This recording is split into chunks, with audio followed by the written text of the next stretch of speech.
කොහෙද යන්නේ බම් මේ කඩාන විතර? EMF එකට යනවා මචං ඩිසින් එකේ වාරිකේ කියවන්න තියෙන. හිතන්න ගාව වහන්නත් ළඟයි. ඉතින් ඕකට AMF එකටම යන්න ඕනේ නෑනේ. ඉස්සරහ POC හරි එහෙම නැත්තම් කමර්ෂල් CDM එකෙන් හරි ලේසියෙන්ම ගෙවන්න පුළුවන්. බැංක් එකකිනුත් ගෙවන්න පුළුවන්ද? පුළුවන් මචං. ඉන්නකො මගේ ළඟ විස්තර තියෙනවා මම ඔයාලට ෂෙයා කරන්නම්. දාන්නකො බලන්න. කමර්ෂල් බැංක් CDM යන්ත්‍රීන් වාරික ගෙවීම සඳහා කාඩ්පත් රහිත ගනුදෙනු ඔස්සේ ඉදිරියට යන්න. අවශ්‍ය මාධ්‍ය තෝරාගෙන මුදල් තැන්පතු සේවාව තෝරා ගන්න.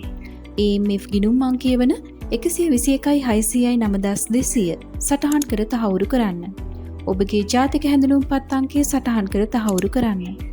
AMF නම සහ ගිණුම් අංකය නිවැරදි නම් තහවුරු කර මුදල් තැන්පත් කරන්න. අගය නිවැරදි නම් තහවුරු කරන්න. දැන් ඔබගේ වාහන අංකය හෝ ගිවිසුම් අංකය ඇතුළත් කරන්න. තැන්පත් කිරීම අවසන්. BOC CDM යන්ත්‍රයෙන් වාරික ගෙවීම සඳහා කාඩ්පත් රහිත ගනුදෙනු ඔස්සේ ඉදිරියට යන්න. අවසි මාධ්‍ය හා කාඩ්පත් රහිත ගනුදෙනු තෝරාගෙන ඉදිරියට යන්න.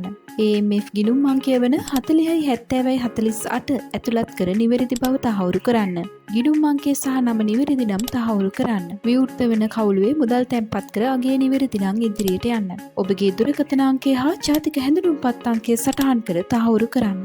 තැන්පත් කිරීම අවසන්.